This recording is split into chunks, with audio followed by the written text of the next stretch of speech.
In this video tutorial, I'm giving you an insight into mousses. I'm going to go through a variety of different mousses, their methods, and which mousse is best for which application.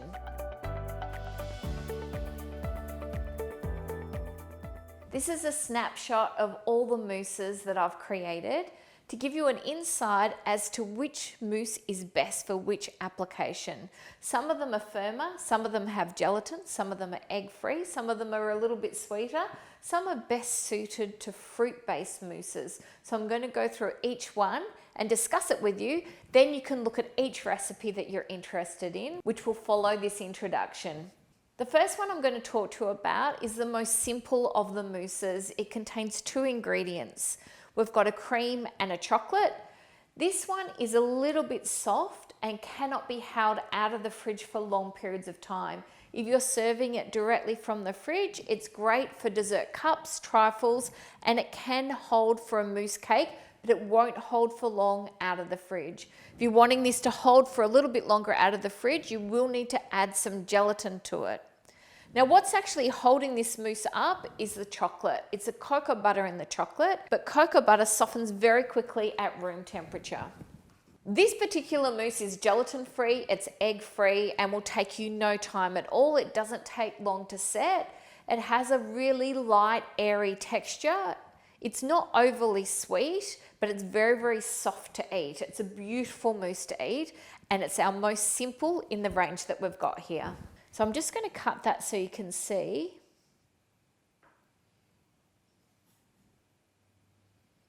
So you can see that it is a little bit soft. As I said, it doesn't hold for very long outside of the fridge, and that's because the cocoa butter and the chocolate will soften.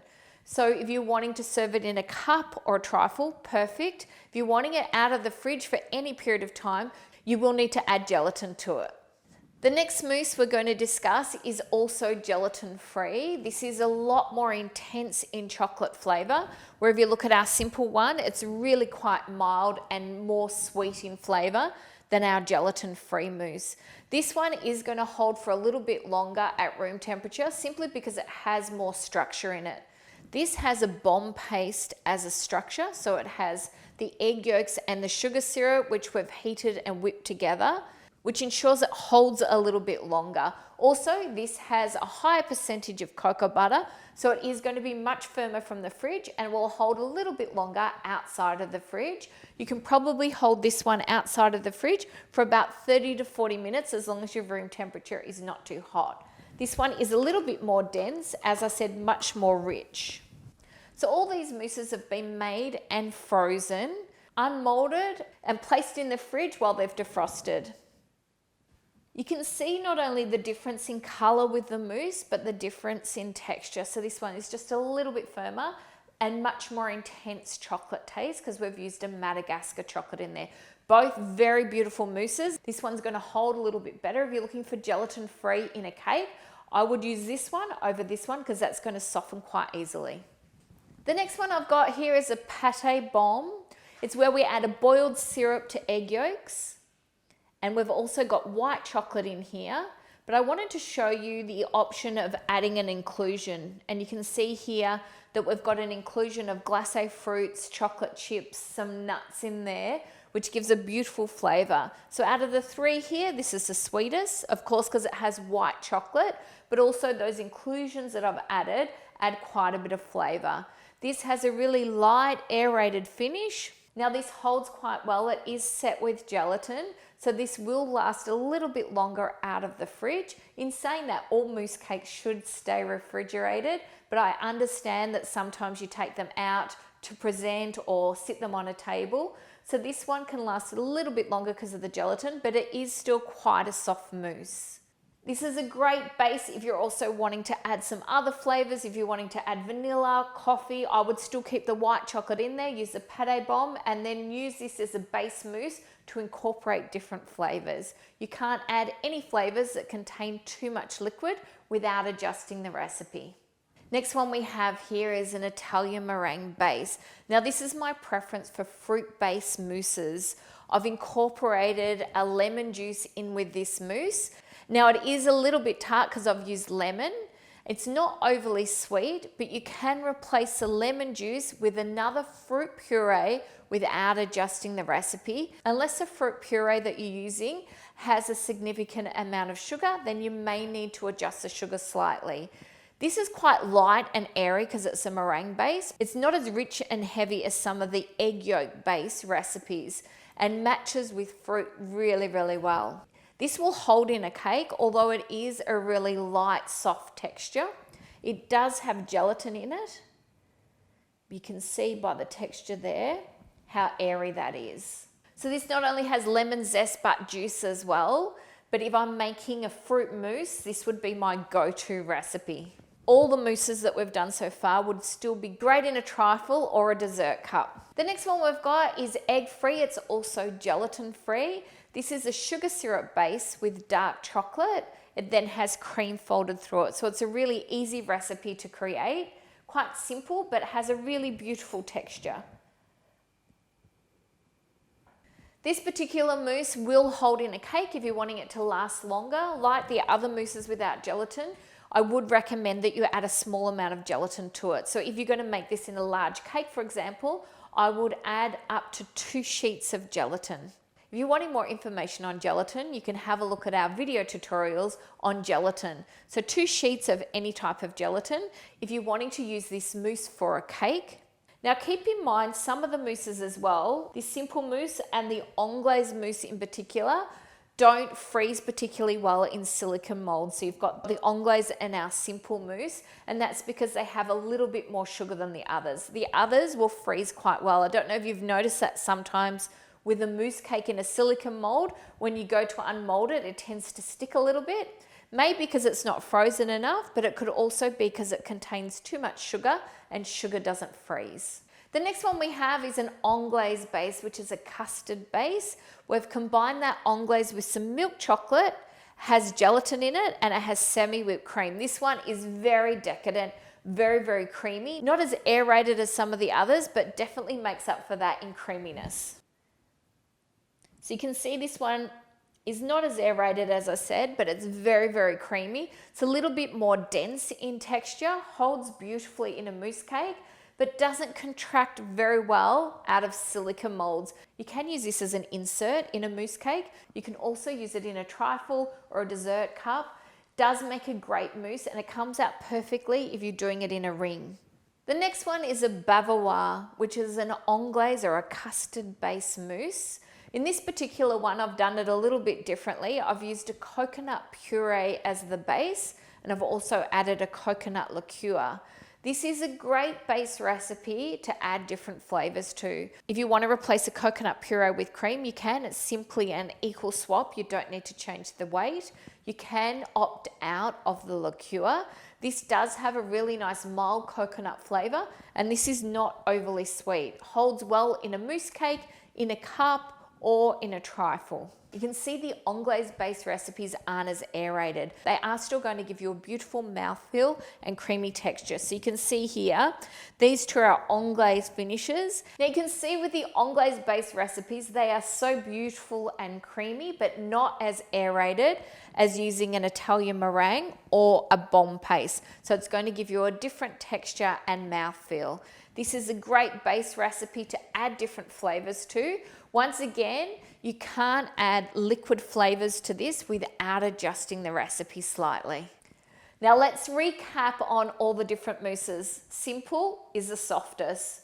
Won't hold very well in a cake. You will need to add a little bit of gelatin for it to hold if it's going to be out of the fridge for any length of time. But this is simply stunning if you're making it in a mousse cup or a trifle, even a tart. Then we have the gelatin-free, which is a beautiful, dark, rich and intense mousse. It's really quite light and aerated. It doesn't have gelatin, but it does hold okay out of the fridge because of the volume of chocolate and the percentage of cocoa butter present in that chocolate. We have the Pate Bombe, which is very light and airy. This is probably our sweetest mousse out of all of them. I've put some inclusions in there to show you what you can do with the different mousses. This freezes well and unmolds really well and is beautiful to eat. We have our lemon mousse here, which is very light, very airy, holds well in a mousse, freezes very well and defrosts well. you can replace a lemon with another fruit. Then we have egg-free. This one is also gelatin-free. Once again, very, very simple, a little bit more rich than our simple mousse. Will hold a little bit better than the simple mousse. This is a little bit richer, but doesn't contain any eggs. We have the Anglaise base. This is really rich, really creamy. Doesn't freeze the best in silicone molds unless you've got a blast freezer, then it'll be okay. In a normal freezer, this may stick a little bit to the silicone mold. Beautiful flavor, texture, very, very creamy, but not as light as some of the other mousses. Then we have Bavarois, which uses an Anglaise base. This Bavarois as a base doesn't have any chocolate in it. If you wanted to add some chocolate to this recipe, you would reduce the gelatin a little bit, but you can incorporate different flavors as I have here. This is a coconut Bavarois, suitable for so many applications. Now keep in mind that these can actually be used in tarts as well. Pretty much all the mousses without change can go in a tart perfectly. Now, if you've got your eye on a particular mousse, I'm going to make each recipe one by one, so then it's very simple for you to grab that mousse and apply it to a creation. This is the idea, so you can actually pick and choose what you want to make, and you might look at an insert, a cake or a sponge from one of our other recipes and put it all together to create your next dessert or cake.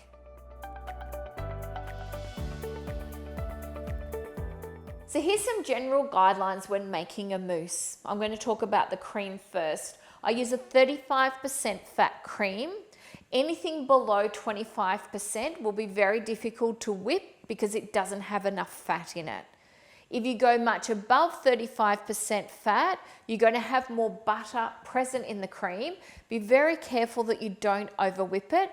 And the same goes for when you're incorporating cream with another ingredient, that you don't overwork it when you're mixing it, because the higher the fat percentage, the creamier it's going to be to eat, but the more likely it is going to be to separate.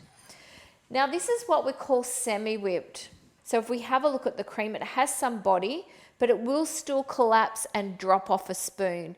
You don't want to whip it any more than this. If you whip it more than this, it is going to separate the butter and water that is present in the cream when you incorporate it with other ingredients. So you can see the texture there.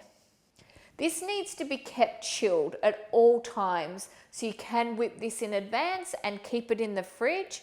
Don't whip it too far in advance. Some creams will tend to drop and you may have to re-whip them up a little bit by hand.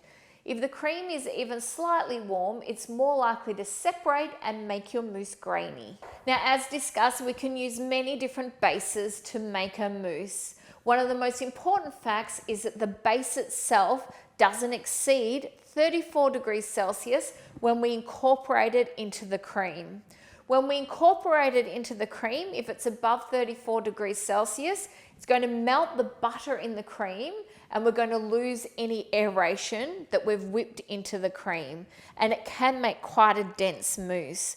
So cool this down. You can do that on an ice bath, or you can simply leave it at room temperature, stirring it periodically. While you're cooling this base down, I do recommend that you place a cream in the fridge. This is a ganache base, but the same rule applies whether you're doing Italian meringue, an anglaise, or a pate bombe. You must ensure that this mixture is not too hot if you're just combining the two with the cream. There are exceptions to that rule, which I'll explain in the different tutorials.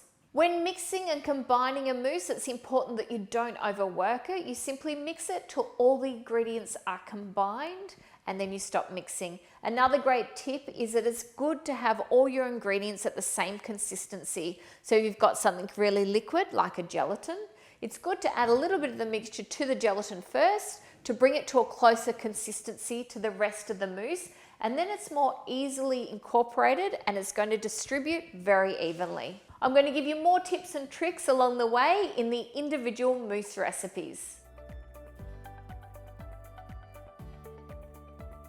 This is a simple mousse, which is best if it's supported in a bowl, in a cup, in a tart shell. Can be made as a cake, but won't sit out of the fridge and hold shape.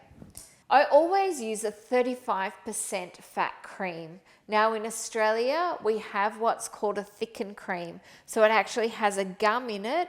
Generally it's a seaweed gum, which is a thickening agent, which usually helps if we're whipping the cream that it holds a little bit longer. So the cream you're using is probably a lot more liquid than mine. So this is not whipped, this is cream straight from the fridge, and it's a 35% fat cream. If you can't get a 35% fat cream, go as close as you possibly can. Remember, your mousse is going to be firmer because it contains more butter.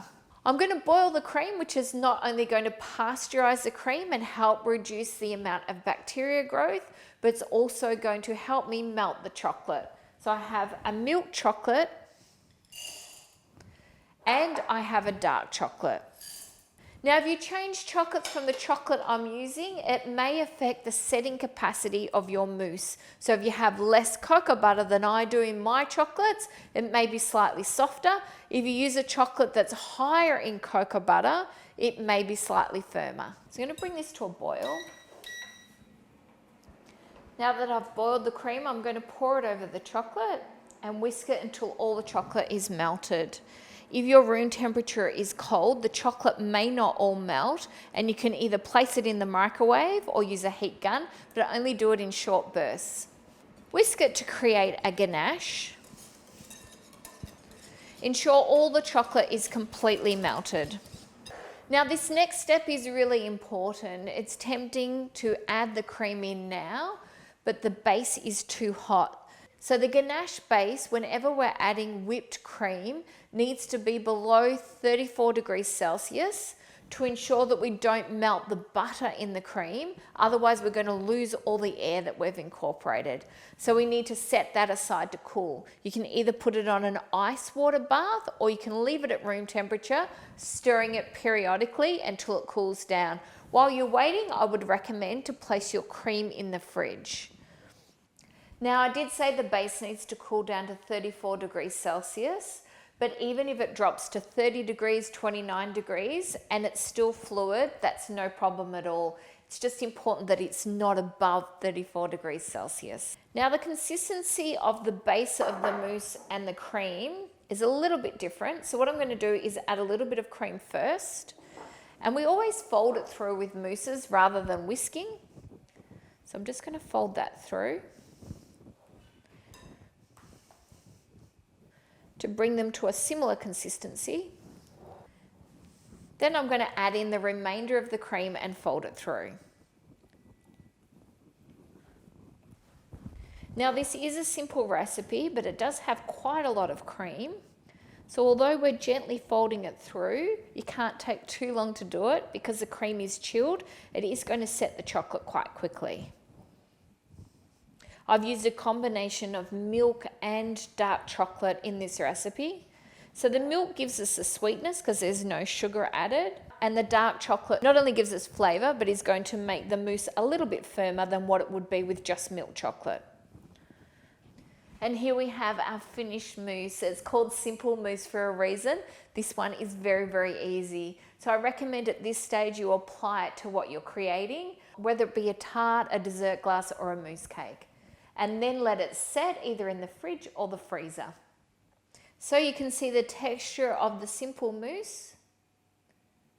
Really light, really soft, and beautiful to eat.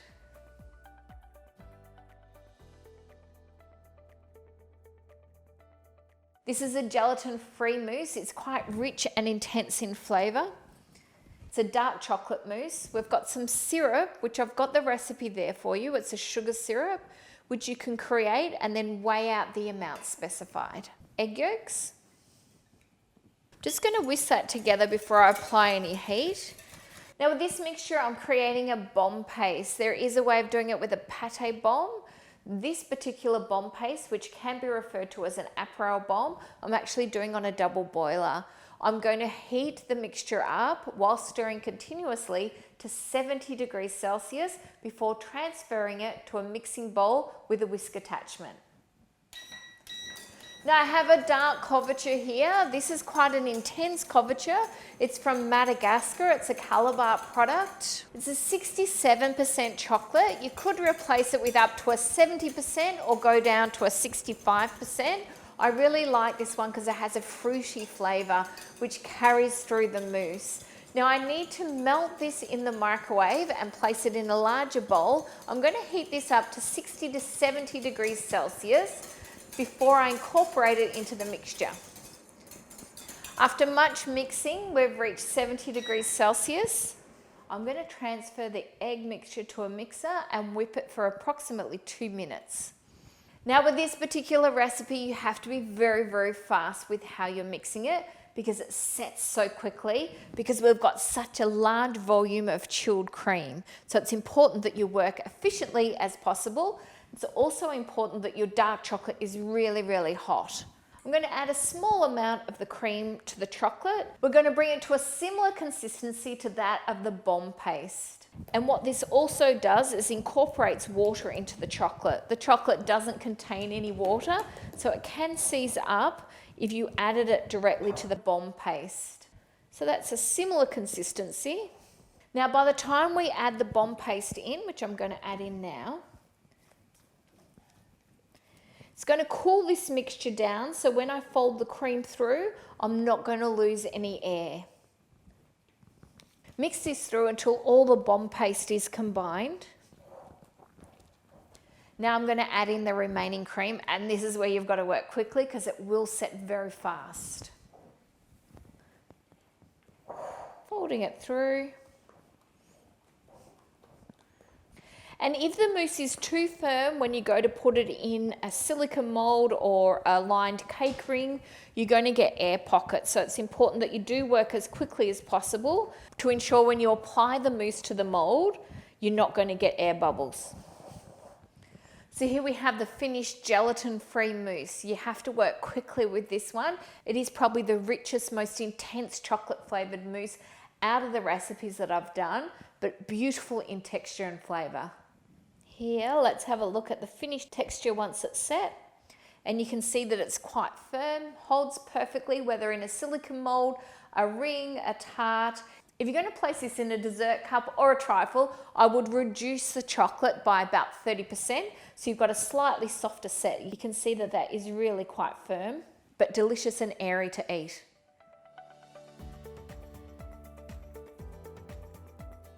This is a Pate Bombe based recipe. It is a white chocolate mousse. It's very airy, very, very light. It freezes well and it's beautiful to eat. Now, this does require a little bit of coordination. I'm going to create what we call a Pate Bombe, or if we translate it into English, a Bombe paste. To do that, I'm going to create a sugar syrup with water, some sugar. I'm going to turn this on and bring it to 123 degrees Celsius. Now, if you're working with induction, the temperature of your syrup is going to go up after you remove it from the heat. So I would recommend you take it off about 120 to 121 degrees Celsius because it will go up a couple of degrees after you remove it from the stove. Now, if this is going to go too quickly, it's a good idea to always have a bowl of water there. You can add a teaspoon of water at a time to the mixture to ensure that it doesn't overheat if your egg yolks are not ready. I'm going to place the egg yolks in the mixer. I'm just going to start the egg yolks on a lower speed. Syrup's reached temperature, so I'm going to increase the speed and pour the syrup in.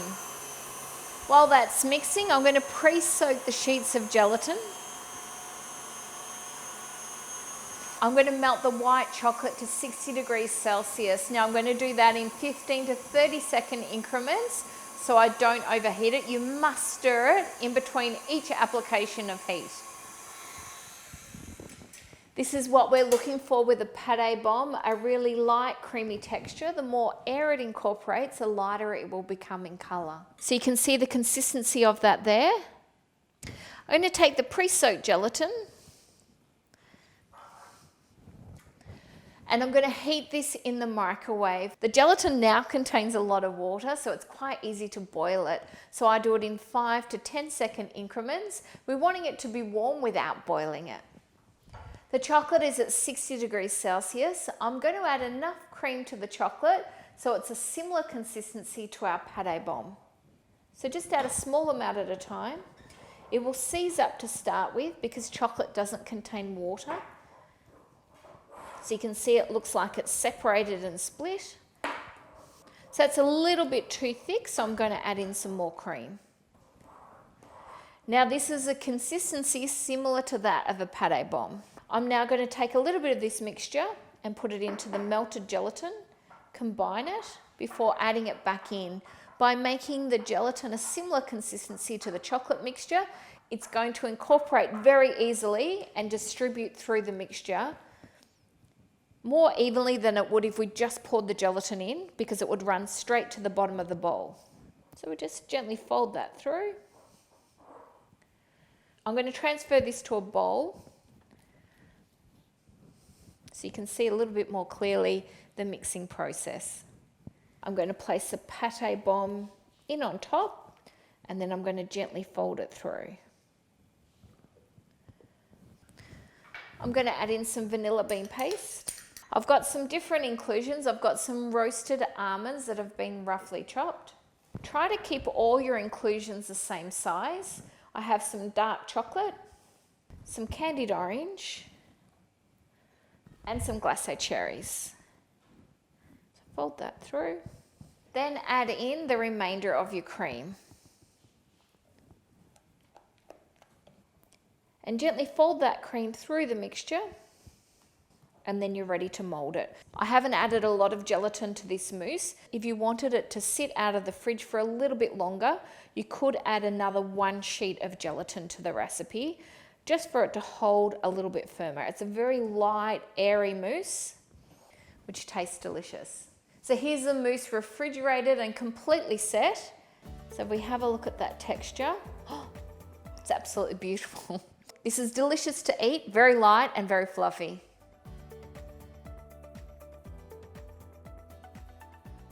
This is my preference when I'm making a fruit mousse, to use a meringue base. Not only is it light and airy, but the acidity of the fruit matches the sweetness of the meringue perfectly. So to start, I'm going to soak some gelatin leaves in cold water. This doesn't have chocolate in it, so we're relying purely on the gelatin leaves to give us a setting capacity. In a mixing bowl, I'm going to combine some egg white. Now the egg white is at room temperature. You're going to get a better volume with your egg white at room temperature, and the older your egg whites are, the better they will whip. Make sure you have no yolk present in the egg white, and make sure that your bowl is clean. I'm going to put a small amount of cream of tartar in, and sugar bee, which is a smaller group of the sugar. In a saucepan here, we're going to combine water, sugar. In a bowl, I'm going to combine lemon juice. Now this lemon juice is 100% lemon juice, there's no sugar added to it. So this mousse is a little bit tart. Now you can interchange any fruit juice to replace the lemon. Keep in mind, if the juice has some sugar added to it, or it's a sweeter fruit, you may need to reduce the amount of sugar in the recipe, and you do that by reducing the inverted sugar. Now when we're making fruit mousses, we tend to have a lot of water in those recipes because a fruit puree or juice contains a lot of water. If the recipe is not balanced correctly, what will happen as the mousse defrosts is you'll get a syrup or a liquid coming out of the base of the mousse. That means you need more solids in the recipe. So you either need more meringue or a little bit more sugar. You've got too much liquid. You can add a small amount of additional gelatin, but it's not going to help retain the liquid. Freezing fruit mousses, because they do contain extra water, is equally important. When we freeze it, we need to freeze it immediately, and then we need to bring it back to room temperature slowly by placing it in the fridge overnight before bringing it back to room temperature. I've got some lemon zest that I'm going to place into the juice, and some inverted sugar, which I'm going to combine in as well. Now if you can't get inverted sugar, just use normal sugar. The inverted sugar is going to help hold on to some of that moisture that we've got in the lemon juice, so it stays within the mousse rather than evaporating. Now we've got all the different stages set up. I'm going to create an Italian meringue by boiling the sugar and water to 118 degrees Celsius. While that's boiling, I'm going to whisk up the egg whites. Once they're at a medium peak, our sugar should be ready. Now if this is going too quickly, you can have a little cup of water, add a teaspoon of water at a time to the sugar syrup to cool it down so that they're ready at the same time. Once the syrup reaches 110 degrees Celsius, you can start increasing the speed on your egg white.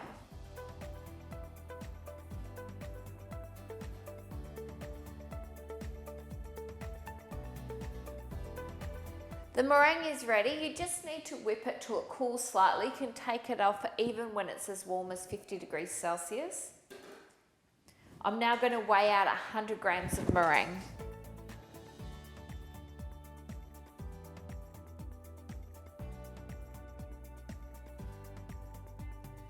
I have some semi-whipped cream here that I set aside in the fridge.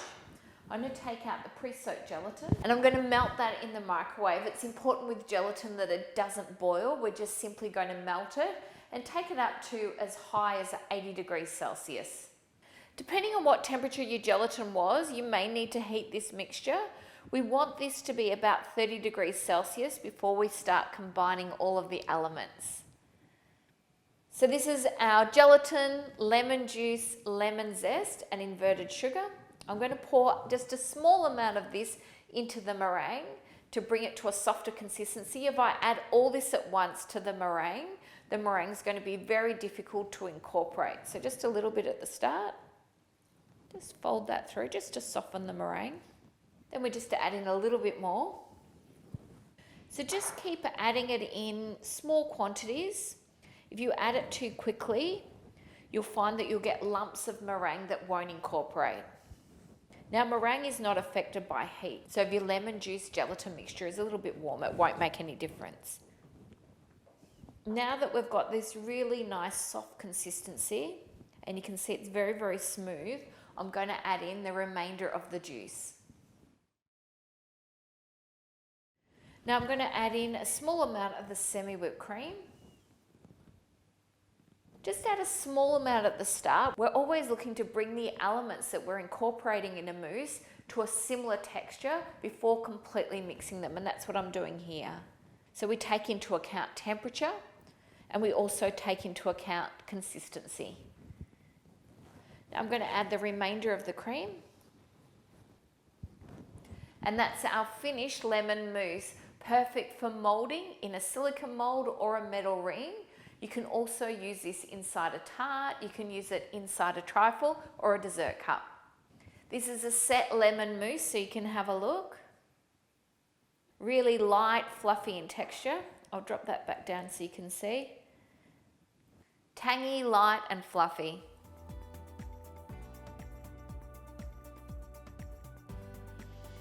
Now this is an egg-free mousse, but I should also mention that it is gelatin-free as well.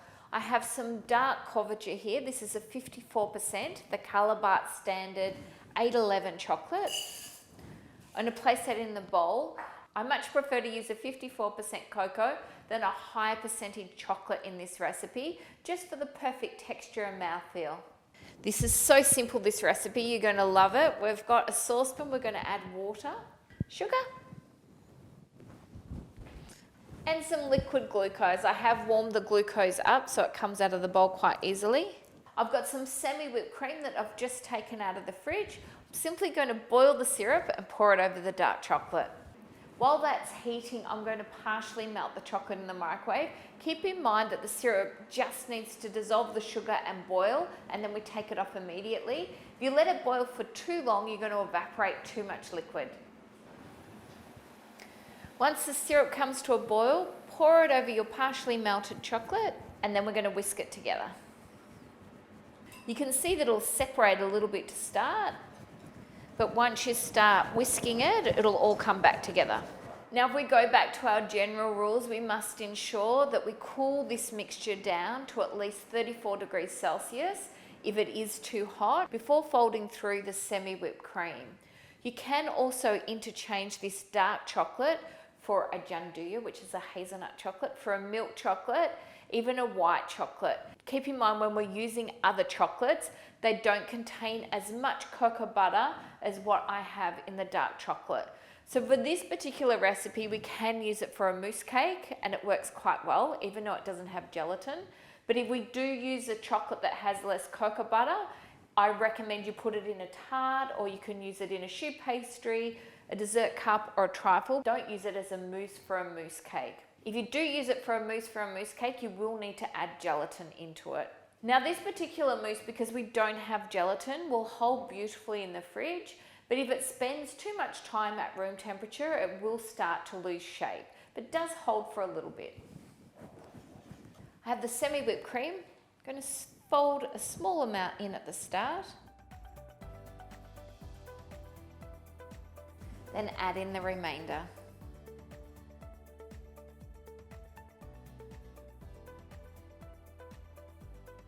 There we have our finished egg-free and gelatin-free chocolate mousse. This is also a great one to pipe. Just to show you the texture, you can see it sets beautifully, quite firm, great to pipe, great in mousse cakes. It's a really good all-rounder, this mousse, and so easy to make.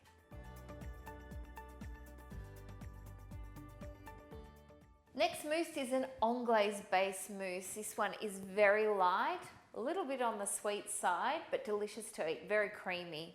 For this mousse, because we're using a milk chocolate, we're setting the mousse with both the milk chocolate, but we also need some gelatin to back that up. So I'm going to soak that in a bowl of cold water. I have some fresh milk I'm going to put in the saucepan. I'm going to transfer the milk chocolate to a larger bowl. I'm going to place a sieve on top of the milk chocolate. As soon as our anglaise is ready, which is another term for a light custard, I'm going to strain it over the milk chocolate. In this bowl, I'm going to combine the sugar and egg yolks, and I'm going to whisk them together. Now, Anglaise base is a common base for many applications in patisserie. So it's a base for ice cream, it's a base for mousse cakes, it's a base for Bavarois. When you put egg yolks and sugar together, you must agitate it and mix it immediately, because what sugar does is it pulls all the water out of the yolk if they're just sitting together without movement, and then you get dried pieces of egg yolk. So to avoid that happening, as soon as they come together, mix it immediately. Ensure that that's well combined. I'm now going to turn on the milk. We're going to boil the milk before pouring it over our egg yolks and sugar mixture. The milk's come to a boil. I'm going to pour it into the sugar and egg yolks mixture and stir that through. Now, the ratio of egg yolks and sugar to milk in this recipe is quite skewed, so we have quite a lot of sugar and quite a lot of egg yolks. For that reason, we're going to take the temperature of this anglaise a little bit lower than what we normally would. Normally you cook an anglaise between 80 to 85 degrees Celsius to ensure that the eggs are completely cooked. With this particular recipe, we're not going to take it above 76 degrees Celsius to ensure that we don't cook the eggs too much. It's important with an anglaise that you do cook out the eggs, because that's going to be the thickening agent for our mousse and gives us that creamy texture. Without cooking out the eggs, which is going to help to bind all that liquid, not only will your mousse be too soft, but you could also get some liquid separating after you've defrosted the cake. We pour the custard base, the anglaise base, back into a saucepan.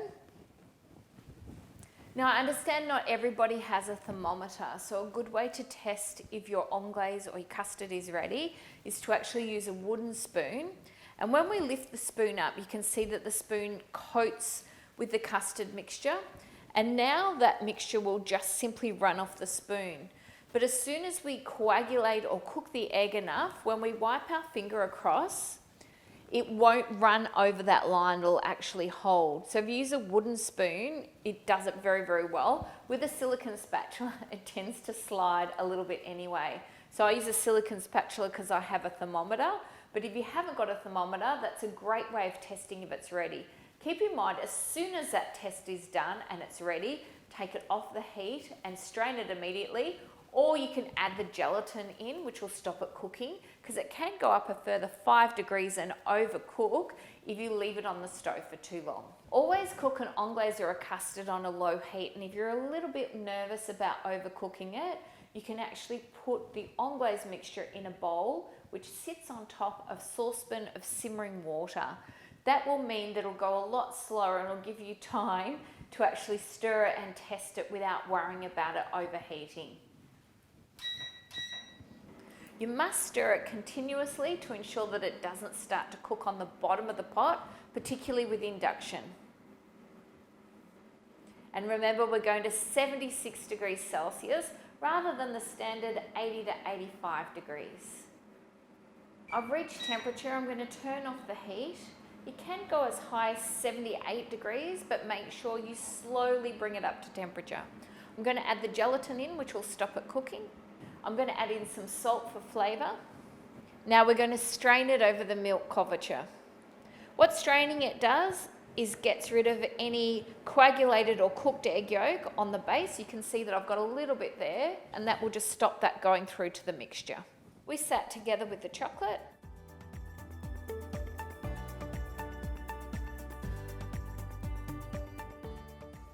We're now going to cool this mixture down to below 34 degrees Celsius before folding through the semi-whipped cream.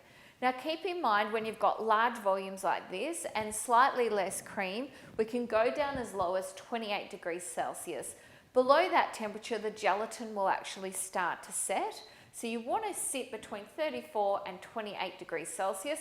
But if you look and see you've got a smaller volume of cream, I would drop a little bit further than 34 and go down to between 30 to 32 degrees.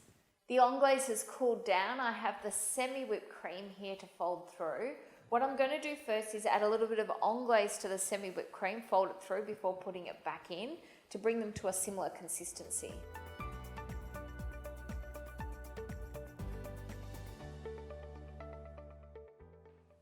Now I'm going to pour all the cream into the anglaise base and fold the two together. Now this mousse has quite a bit of sugar, so it doesn't freeze as well as a lot of the other mousses.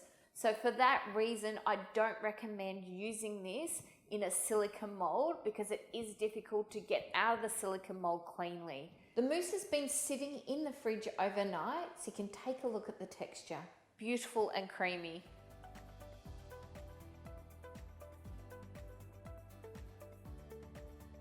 This is a Bavarois that I'm going to demonstrate. Now a Bavarois, or you can call it a Bavarian cream, is a very traditional mousse. Now Bavarian cream can be fruit based, so you can add fruit to it. It can also have flavours such as cinnamon, coffee, vanilla added to it, or you can make a chocolate Bavarian cream. Now Bavarian cream is an anglaise base, so a light custard base with semi-whipped cream folded through. I'm going to start with the gelatin. Obviously, if you're using chocolate, you wouldn't use as much gelatin because the chocolate is going to contribute to the setting of the mousse. Make sure your water is chilled and just add one sheet in at a time. Now, when you're soaking gelatin, the colder your water is, the longer it will take to hydrate and absorb some water.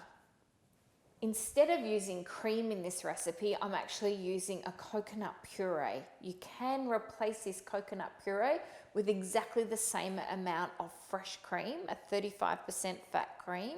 If you want to use a coconut puree like I am, this is a frozen one from Ravi Fruit. You can use the canned coconut cream, but it is pasteurized and that does alter and change the flavor, or you can simply use fresh coconuts. Now, like all anglaises, we have a liquid that we're going to heat up, and separately in a bowl, this time we have egg yolks. Some anglaise bases use whole eggs, but most would use egg yolks. We have some sugar. I'm going to whisk those two together. Now I'm going to add in some inverted sugar. Now what the inverted sugar does in this recipe is it helps to hold on to the liquid within the recipe. In saying that, it's important that all your mousses are very well balanced. If you're using a fruit puree, or in my case coconut puree, that has a lot of water in it, you need to balance that out. So we need to have enough solids. If it's too liquid, say we have watermelon juice for example, I would need to increase the amount of inverted sugar to stabilize that water so it's not evaporating, or in some cases it can seep out the bottom of the cake. So a well-balanced mousse recipe won't seep out the bottom. You won't have any change in the texture. Just mix that inverted sugar in. Now before you start heating up your coconut cream, make sure you have a bowl and a sieve ready. So as soon as this is ready, we can add the gelatin in and then decanter it from the saucepan, or remove it from the saucepan immediately so it has the opportunity to cool down, because it will keep cooking in the pot. Now I'm going to bring this to a boil. Now that that's boiled, I'm going to pour it into the whisk egg yolks and sugar. Now the reason we don't put the egg yolks into the saucepan is because it's too hot too quickly.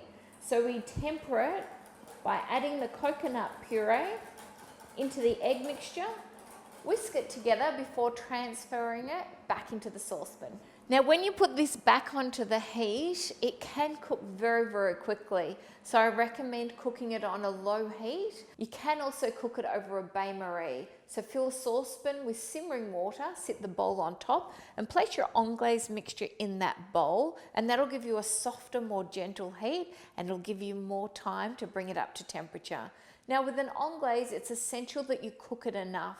Another reason why you might get seeping from your mousse is because you haven't cooked your anglaise or your eggs out enough.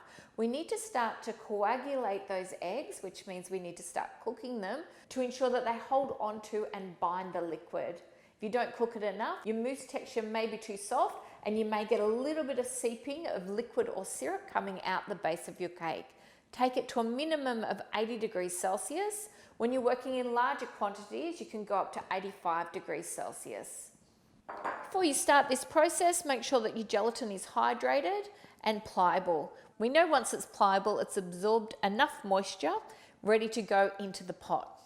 When we take this to 80 degrees Celsius, the anglaise mixture is actually going to coat the spoon. Now it's very hard to determine that with silicone because it just slides straight off. So when we dip the spoon in and wipe our finger across, if it runs over that line, it means the anglaise isn't ready. If it actually holds that line, it means the anglaise is cooked enough. A wooden spoon is great for testing that technique. You must stir the anglaise continuously to ensure that it doesn't catch on the bottom, and we're going to bring it up to 80 degrees Celsius before adding in the pre-soaked gelatin. I've reached temperature, so I've turned the stove off. Now to ensure that it stops cooking, I'm adding in the pre-soaked gelatin, which is cold, and that's going to bring the temperature down. If you leave it sitting on the stove or in the saucepan, it will continue to cook and it can curdle the egg. Now Bavarois was first discovered or created in the 19th century. It was actually Marie Antoinette from the French court.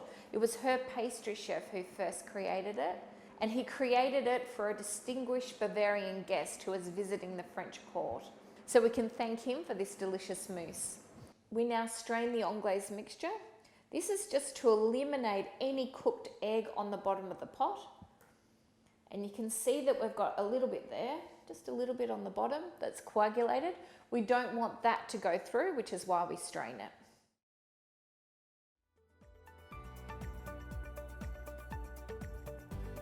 I have some coconut liqueur that I'm adding here. This is 100% optional. If you don't want to add this, simply leave it out and don't replace it with anything. Now this base mixture is what I used to make as an apprentice. All our mousses were Bavarian mousses. We used to make this base and leave it in the fridge and weigh out what we needed, put it over a double boiler to reheat it to approximately 32 degrees, and then we would fold semi-whipped cream through it. We wouldn't have any flavour in the base except for vanilla, and then we would add our flavour in. So whether it be hazelnut praline paste or whether it be a chocolate or a raspberry puree, we would add that into the mixture. We had exact quantities to add, which wouldn't impact the gelatin. So it is a great base for the recipe. We do now need to cool this down to below 32 degrees Celsius before folding through the semi-whipped cream. Now I've cooled the anglaise base down for our Bavarois. It must be a minimum of 32 degrees, but you can go as low as 28 degrees Celsius. We have the semi-whipped cream here, which is straight from the fridge. Now if I incorporate all of this liquid into the cream, I'm going to have lumps of cream in there. So to avoid that happening, I'm just going to add a little bit at the start. I'm going to fold that small amount through before adding any more. Now this particular Bavarois is going to have a little bit of a texture because the coconut isn't completely smooth. If you make it with cream and add some flavour in there, then it will be smoother. So adding in a little bit more.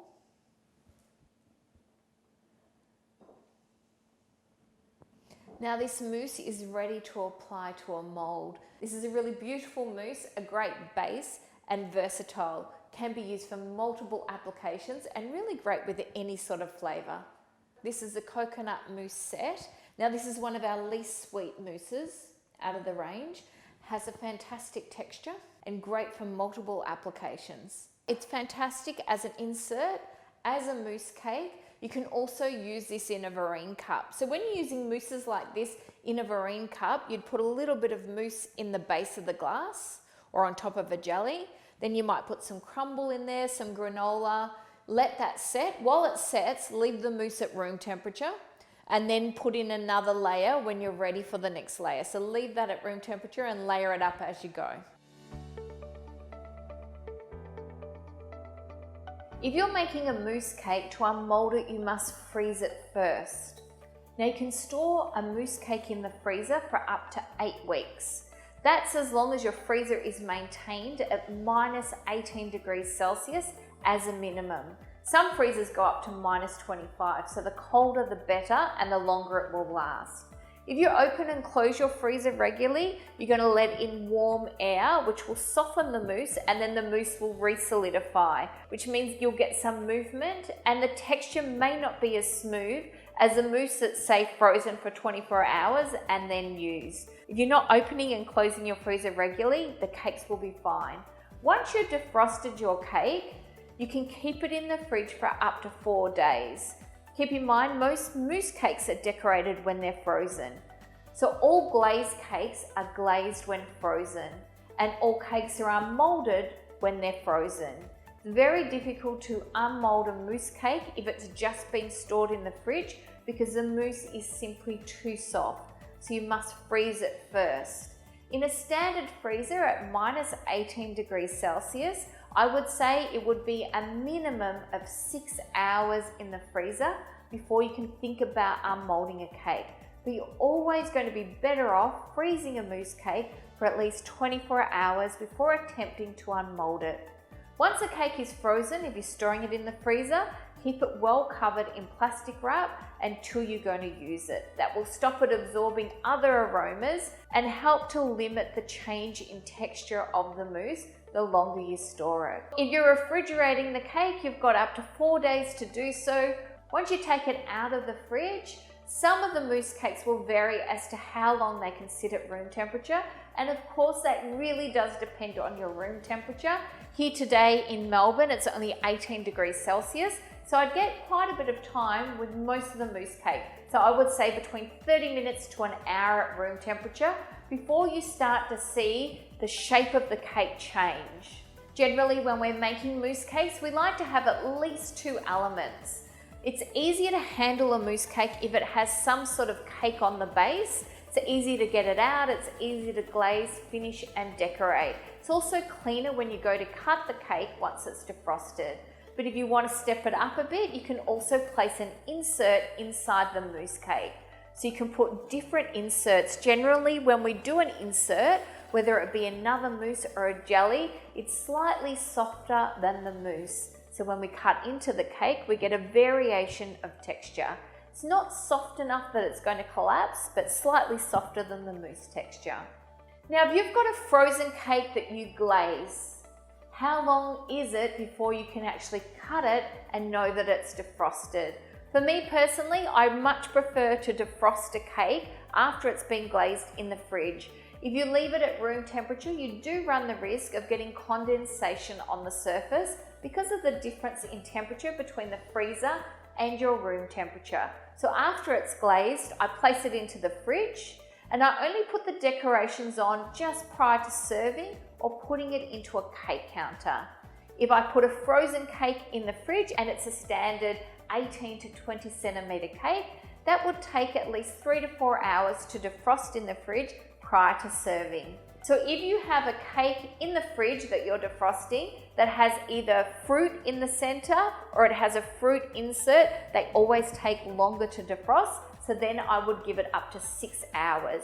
Particularly if you've got things like roasted apples, that sort of thing, they take a little bit longer because of the concentration of water to defrost. When you're using a silicone mold with mousse cakes, you don't need to grease it. In fact, if you do grease it, it's going to make the mousse more likely to stick. If you're using a cake ring to make a mousse cake, I recommend that you line that with a strip of acetate, guitar sheet or plastic. Don't secure that to the surface with any oil because it can make it difficult to unmold the cake. If you don't have any acetate but you do have a cake ring, you can grease the side of the cake ring with some vegetable oil and sprinkle it with icing sugar. Over time, that icing sugar will dissolve and give you a slippery surface, which will make it easy to unmold your cake. Some people also make cakes in a ring and they heat the surface of the ring while the cake is frozen to unmold the cake, either with a heat gun or a gas torch. We have many different recipes on online classes from different mousses, creations, entremets and petit gâteaux, but now you have the ability to create your own using my mousse recipes as your base.